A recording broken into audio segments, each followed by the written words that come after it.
KGF ಚಿತ್ರದ ಖ್ಯಾತ ಖಳನಟ ಹಾಗೂ ಪೋಷಕ ನಟ ಹರೀಶ್ ರಾಯ್ ಕ್ಯಾನ್ಸರ್ನಿಂದಾಗಿ ಇವತ್ತು ನಿಧನ ಹೊಂದಿದ್ದಾರೆ. ಹರೀಶ್ ರಾಯ್ ಅವರಿಗೆ ಟ್ರೀಟ್ಮೆಂಟನ್ನು ಮಾಡಿದಂಥ ಕಿದ್ವಾಯಿ ಆಸ್ಪತ್ರೆಯ ಹಿರಿಯ ವೈದ್ಯರಾದಂಥ ಸುರೇಶ್ ಬಾಬು ಸರ್ನ ಮುಟ್ಕಿದ್ದಾರೆ. ನಾನು ಅವ್ರನ್ನ ಮಾತನಾಡಿಸ್ತೇನೆ. ಸರ್, ಹರೀಶ್ ರಾಯ್ ಅವ್ರನ್ನ ಮುಟ್ಕಿಲ್ಲ, ಅವ್ರಿಗೆ ಟ್ರೀಟ್ಮೆಂಟ್ ಮಾಡಿದಂಥವ್ರು ಏನಾಗಿತ್ತು, ಅವರ ಕ್ಯಾನ್ಸರ್ ಯಾವ ಹಂತದಲ್ಲಿತ್ತು, ಅವ್ರು ಇಲ್ಲಿಗೆ ಬಂದಾಗ ಹೇಗಿತ್ತು ಹರೀಶ್ ರಾಯ್ ಅವರು ಸುಮಾರು 3 ವರ್ಷದ ಕೆಳಗೆ ಅವರು ಕಿದ್ವಾಯಿಗೆ ಬಂದು ತೋರಿಸ್ಕೊಂಡ್ರು. ಕಿದ್ವಾಯಿನಲ್ಲಿ ಟೆಸ್ಟ್ಗಳೆಲ್ಲ ಮಾಡಿ ಆಪ್ರೇಷನ್ ಆಗಿತ್ತು ಅವ್ರಿಗೆ, ಥೈರಾಯ್ಡ್ ಕ್ಯಾನ್ಸರ್ ಆಗಿ. ಅದಾದ ಕೆಲವೇ ದಿನಗಳಲ್ಲಿ ಅದು ಶ್ವಾಸಕೋಶಕ್ಕೆ ಸ್ಪ್ರೆಡ್ ಆಯಿತು, ಲಂಗ್ಗೆ ಸ್ಪ್ರೆಡ್ ಆಯಿತು. ಅವ್ರು ನಮಗೆ ಹೇಳಿದ ಹಿಸ್ಟ್ರಿ ಪ್ರಕಾರ KGF ಶೂಟಿಂಗ್ ಟೈಮಲ್ಲಿ ಅವರಿಗೆ ಥೈರಾಯ್ಡ್ ಸ್ವೆಲ್ಲಿಂಗ್ ಕಂಡು ಬಂದಿತ್ತು. ಶೂಟಿಂಗ್ ಆದಮೇಲೆ ತೋರಿಸ್ಕೊಳ್ಳೋಣ ಅಂತೇಳ್ಬಿಟ್ಟು ಶೂಟಿಂಗ್ ಆದಮೇಲೆ ಬಂದಿದ್ರು. ಸರ್ಜರಿ ಆಯಿತು, ಬಟ್ ಅನ್ಫಾರ್ಚುನೇಟ್ಲಿ 2-3 ತಿಂಗಳಲ್ಲಿ ಮತ್ತೆ ವಾಪಸ್ ಬಂತು.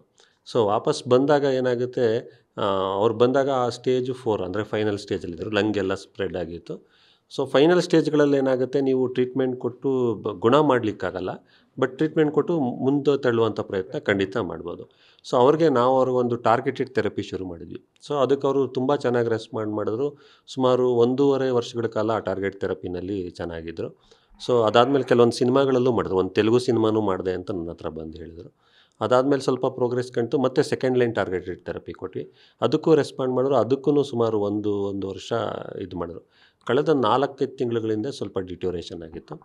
ಅದಾದಮೇಲೆ ಇಮ್ಯುನೋಥೆರಪಿ ಒಂದು ಟ್ರೈ ಮಾಡಿದ್ವಿ. ಸೊ ಅನ್ಫಾರ್ಚುನೇಟ್ಲಿ ಇಮ್ಯುನೋಥೆರಪಿಗೆ ಅವರು ಅಂತ ರೆಸ್ಪಾಂಡ್ ಮಾಡಲಿಲ್ಲ. ಸೊ ಲಾಸ್ಟ್ 1 ತಿಂಗಳಿಂದ ಸ್ವಲ್ಪ ಅವರ ಕಂಡೀಷನ್ ಡಿಟ್ಯೂರೇಟ್ ಆಯಿತು. ಸೊ ಇವತ್ತು ಅವರು ನಮ್ಮನ್ನು ಆಗಲಿದ್ದಾರೆ. ಓಕೆ, ಅಂದರೆ ಬೇರೆ ಟ್ರೀಟ್ಮೆಂಟ್ಗಳ ಸಂದರ್ಭಗಳಲ್ಲಿ ಅವರು ರೆಸ್ಪಾನ್ಸ್ ಹೇಗಿರ್ತಾ ಇತ್ತು? ಓಕೆ, ಅವ್ರ ಬಾಡಿ ಅದಕ್ಕೆ ಸ್ಪಂದಿಸ್ತಾ ಇದೆ ಅನ್ನುವಂಥ ರೀತಿಯಲ್ಲಿ ಇತ್ತಾ, ಅಥವಾ ಇದು ಇಷ್ಟು ಬೇಗ ಆಗಬಹುದು ಅನ್ನುವಂಥ ಸಾಧ್ಯತೆಗಳೇನಾದ್ರು ತಮಗೆ ಕಂಡು ಬಂದಿತ್ತ? ಇಲ್ಲ, ಏನಂದರೆ ಅವರು ಫಸ್ಟ್ ಟ್ರೀಟ್ಮೆಂಟಲ್ಲಿ ತುಂಬ ಚೆನ್ನಾಗಿ ಸ್ಪಂದಿಸಿದರು. ಸೊ ಇನ್ಫ್ಯಾಕ್ಟ್ ಅವರು 3 ವರ್ಷದ ಮುಂಚೆ ಬಂದಾಗ ಇಷ್ಟು ವರ್ಷ ತಳ್ತೀವಿ ಅನ್ನೋದು ನಮಗೂ ಇರಲಿಲ್ಲ. ಅವರು ಕೆಲವೊಂದು ಇಂಟರ್ವ್ಯೂನಲ್ಲಿ ಅದು ಹೇಳ್ಕೊಂಡಿದ್ದಾರೆ. ಬಟ್ ದೇವ್ರ ದಯೆ ಅವ್ರು ಚೆನ್ನಾಗಿ ರೆಸ್ಪಾಂಡ್ ಮಾಡಿದ್ರು. ಆಮೇಲೆ ಅವರು ತುಂಬ ಪಾಸಿಟಿವ್ ಮನಸ್ಸು.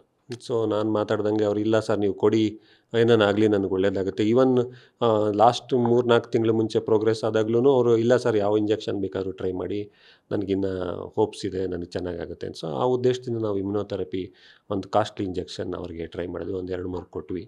ಬಟ್ ಅನ್ಫಾರ್ಚುನೇಟ್ಲಿ ಆ ಇಂಜೆಕ್ಷನ್ಗೆ ಅವರು ಅಷ್ಟು ಚೆನ್ನಾಗಿ ರೆಸ್ಪಾಂಡ್ ಮಾಡಲಿ. ಏನಾದರೂ ಮಾತಾಡಿದ್ರ ಸರ್ ತಮ್ಮ ಜೊತೆ? ಏನಾದರೂ ಮಾತಾಡ್ತಾ ಇದ್ರಾ? ಓಕೆ, ನಾನು ಹಿಂಗೆ ಮುಂದೆ ಏನಾದರೂ ಹಿಂಗೆ ಮಾಡಬೇಕು, ಇನ್ನೊಂದಷ್ಟು ದಿನ ಇರಬೇಕು ಅನ್ನೋಂಥ ಆಸೆಗಳನ್ನೇನಾದರೂ ತಮ್ಮ ಬಳಿ ಹೇಳ್ಕೊಂಡಿದ್ರ? ಯಾಕಂದರೆ ಆ ವೈದ್ಯರ ಜೊತೆ ಸಾಮಾನ್ಯವಾಗಿ ಮನೆಯವ್ರಿಗಿಂತ ಹೆಚ್ಚಾಗಿ ಇಂಥ ಸಂದರ್ಭಗಳಲ್ಲಿ ಆ ಬಾಂಧವ್ಯ ಇರುತ್ತೆ.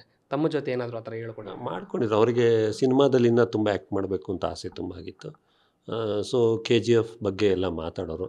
ನಾನು KGF ಇನ್ನೊಂದು ಪಾರ್ಟ್ ಬರುತ್ತಾ ಅಂದರೆ, ಬರುತ್ತೆ ಸರ್, ನಾನು ಮಾಡಬೇಕು ಅಂತ ಇದ್ದೀನಿ ಅಂತ ಆಸೆ ಇತ್ತು. ಸೊ ಹಾಗಾಗಿ ಅವ್ರಿಗೆ ಇನ್ನೂ ಆ್ಯಕ್ಟಿಂಗ್ ಮಾಡಬೇಕು ಅನ್ನೋ ಆಸೆ ತುಂಬ ಇತ್ತು. ಸೊ ಇನ್ಫ್ಯಾಕ್ಟ್ ಕಾಯಿಲೆ ಇದ್ದಾಗ್ಲೂ ಅವರು ಭಾಳಷ್ಟು ಸಿನಿಮಾಗಳಲ್ಲಿ ಮಾಡಿದ್ದಾರೆ. 1-2-3 ಅದರಲ್ಲಿ ವೀಡಿಯೋಗಳಲ್ಲೂ ಹಂಚ್ಕೊಂಡಿದ್ರು ನನ್ನ ಹತ್ರ. ಸೊ ಸಿನಿಮಾ ಶೂಟಿಂಗ್ಗಳಿಗೆ ಹೋದಾಗ ಏನಾದ್ರು ತೊಂದರೆ ಆದರೆ ನನಗೆ ಫೋನ್ ಮಾಡೋರು. ಬಟ್ ಇನ್ನೂ ಸಿನಿಮಾ ರಂಗದಲ್ಲಿ ಇನ್ನೂ ಏನೋ ಆ್ಯಕ್ಟ್ ಮಾಡಬೇಕು, ಇನ್ನೂ ಇದು ಮಾಡಬೇಕು ಅನ್ನೋವಂಥ ಆಸೆ ಖಂಡಿತ ಅವ್ರಿಗಿತ್ತು. ನೆನ್ನೆ ಏನಾದರೂ ಅಂದರೆ ಕೊನೆಯ ಸಂದರ್ಭಗಳಲ್ಲಿ ತಮ್ಮ ಜೊತೆ ಕೊನೆಯದಾಗಿ ಏನಾದರೂ ಮಾತಾಡಿದ್ರ? ನಾನು ನೆನ್ನೆ ಬೆಳಿಗ್ಗೆ ರೌಂಡ್ಸ್ ಮಾಡಿದೆ, ಇವತ್ತು ಬೆಳಿಗ್ಗೆನೂ ನೋಡಿದೆ. ಮಾತಂದರೆ ಅದೇ, ಹೇಗಿದ್ದೀರಾ ಅಂದರೆ, ಸ್ವಲ್ಪ ಉಸಿರಾಡ್ಲಿಕ್ಕೆ ಕಷ್ಟ ಇದೆ ಸರ್, ಅದಾದಮೇಲೆ ಆರಾಮಾಗಿದ್ದೀನಿ ಅಂತ ಅಂದರು. ಬಟ್ ಆ್ಯಸ್ ಎ ಡಾಕ್ಟರ್ ನಮಗೆ ಗೊತ್ತಿತ್ತು ಅದು ಸ್ವಲ್ಪ ಡಿಟ್ಯೂರೇಟ್ ಆಗ್ತಿದೆ. ಬಟ್ ಅವರು ಅದನ್ನೇನು ಹೇಳಿಲ್ಲ, ಚೆನ್ನಾಗಿದ್ದೀನಿ ಸರ್, ಆರಾಮಾಗಿದ್ದೀನಿ ಅಂತ ಹೇಳ್ಬಿಟ್ಟು, ನಾನು ಫ್ಯಾಮಿಲಿಯವ್ರ ಜೊತೆ ಏನಾದ್ರು ಮೀಟ್ ಮಾಡ್ತೀರಾ, ಹೊರಗಡೆ ವಾರ್ಡ್ಗೆ ಏನಾದ್ರು ಶಿಫ್ಟ್ ಮಾಡಲ ಅಂದರೆ, ಇಲ್ಲ ಸರ್ ನಾನು ICUನಲ್ಲೇ ಕಂಫರ್ಟಬಲ್ ಆಗಿದ್ದೀನಿ ಅಂತ. ಆಲ್ಮೋಸ್ಟ್ ಈಗ 1 ವಾರ 10 ದಿವಸದಿಂದ ಅವ್ರು ICUನಲ್ಲೇ ಇದ್ದರು. ಸೊ ಅಲ್ಲೇ ಇದ್ದರು, ಮಾತಾಡಿದ್ರು. ನೆನ್ನೆ ಮಾತಾಡಿದಾಗ ಸ್ಪಂದನೆ ಮಾಡಿದರು. ಬಟ್ ಅನ್ಫಾರ್ಚುನೇಟ್ ಇವತ್ತು ನಾವು ಕಳ್ಕೊಂಡಿದ್ವಿ, ಭಾಳ ಬೇಸರದ ವಿಚಾರ. ಖಂಡಿತ ಬೇಸರದ ವಿಚಾರ. ಕನ್ನಡ ಚಿತ್ರರಂಗಕ್ಕೊಂದು ಆದ ನಷ್ಟ. ಯಾಕಂದರೆ ಅವರು ಕಳರಾಗಿ, ಆಮೇಲೆ ಐ ಥಿಂಕ್ ಪೋಷಕ ನಟರಾಗಿ ತುಂಬ ಒಳ್ಳೆಯ ಹೆಸರು ಮಾಡಿದ್ರು. ನನಗೆ ಅವ್ರಿಗೆ ಹೇಳ್ತಿದ್ದೆ, ಓಮ್ ಸಿನಿಮಾ ನಿಮ್ದು ನೋಡಿದೆ ಅಂತ. ಸೊ ಓಮ್, KGF ಅಂತ ತುಂಬ ದೊಡ್ಡ ಸಿನಿಮಾಗಳಲ್ಲಿ, ಬಹುತೇಕ ಸಿನಿಮಾಗಳಲ್ಲೂ ಮಾಡಿದ್ದಾರೆ. ಸೊ ಅವ್ರನ್ನ ಕಾಯಿಲೆ ಇದ್ದಾಗ ವಿಸಿಟ್ ಮಾಡಲಿಕ್ಕೆ ಚಿತ್ರರಂಗದ ಸುಮಾರು ಜನ ಬಂದಿದ್ದರು. ಆಮೇಲೆ ಕೆಲವೊಂದು ಜನ ನನಗೆ ಪರ್ಸ್ನಲಾಗಿ ಫೋನ್ ಮಾಡಿನೂ ಹೇಗಿದ್ದಾರೆ, ಹರೀಶ್ ರಾಯ್ ಹೇಗಿದ್ದಾರೆ ಅಂತ ವಿಚಾರ ಮಾಡ್ಕೊಂಡು, ದುರದೃಷ್ಟಕರ ಇವತ್ತು ಅವ್ರು ನಮ್ಮನ್ನಾಗಲಿದ್ದಾರೆ. ಕನ್ನಡ ಚಿತ್ರರಂಗದವರು ಕೂಡ ವಿಚಾರಣೆಯನ್ನು ನಿಮ್ಮ ಅಂದರೆ ವೈದ್ಯರ ಕಡೆಯಿಂದ ಯಾವೆಲ್ಲ ಮಾಹಿತಿಗಳನ್ನ ಬೇಕು ಇವರ ವಿಚಾರವಾಗಿ ತೆಗೆದುಕೊಂಡಿದ್ದಾರೆ? ಖಂಡಿತ ತಗೊಂಡಿದ್ರು. ಅವ್ರಿಗೆ ಎಲ್ಲ ಥರದ ಸೈಕಾಲಜಿಕಲ್ ಸಹಾಯನೂ ಮಾಡಿದ್ದಾರೆ ಚಿತ್ರರಂಗದ ಕೆಲವರು. ಇವರು ಅಂತ ಇಂಡಿವಿಜುವಲ್ ಆಗಿ ಹೇಳೋಕ್ಕೋಗಲ್ಲ, ಬಟ್ ಅವ್ರಿಗೆ ಸಹಾಯನೂ ಮಾಡಿದ್ದಾರೆ.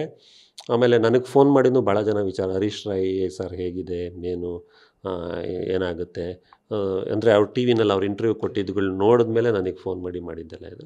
ಎಲ್ಲರೂ ಆದಷ್ಟು ಅವ್ರ ಕಡೆಯಿಂದ ಕಾಂಟ್ರಿಬ್ಯೂಷನ್ ಮಾಡಿದ್ದಾರೆ. ಸೊ ಹರೀಶ್ ರಾಯ್ ಅವ್ರಿಗೆ ಒಳ್ಳೇದು, ಅವ್ರ ಕುಟುಂಬದವ್ರಿಗೆ ಏನೋ ಶಾಂತಿ ಕೊಡಲಿ ಅಂತೇಳ್ಬಿಟ್ಟು ನಾನು ಈ ಸಮಯದಲ್ಲಿ ಹೇಳ್ತೀನಿ ಸರ್. ಇದಿಷ್ಟು ಹರೀಶ್ ರಾಯ್ ಅವರಿಗೆ ಕಳೆದ ಕೆಲ ತಿಂಗಳುಗಳಿಂದ ಅವರ ಆರೋಗ್ಯ ಸ್ಥಿತಿ ಬಹಳ ಕೆಟ್ಟದಾದಂಥ ದಿನಗಳಿಂದಲೂ ಕೂಡ ಅವರಿಗೆ ಟ್ರೀಟ್ಮೆಂಟನ್ನು ಮಾಡಿಕೊಂಡು ಬಂದಂತಹ ವೈದ್ಯರ ಮಾತು. ಕ್ಯಾಮರಾ ಪರ್ಸನ್ ಸುಹಾಸ್ ಜೊತೆ ರಾಘು ಮರಿಸ್ವಾಮಿ, ಪಬ್ಲಿಕ್ ಟಿವಿ, ಬೆಂಗಳೂರು.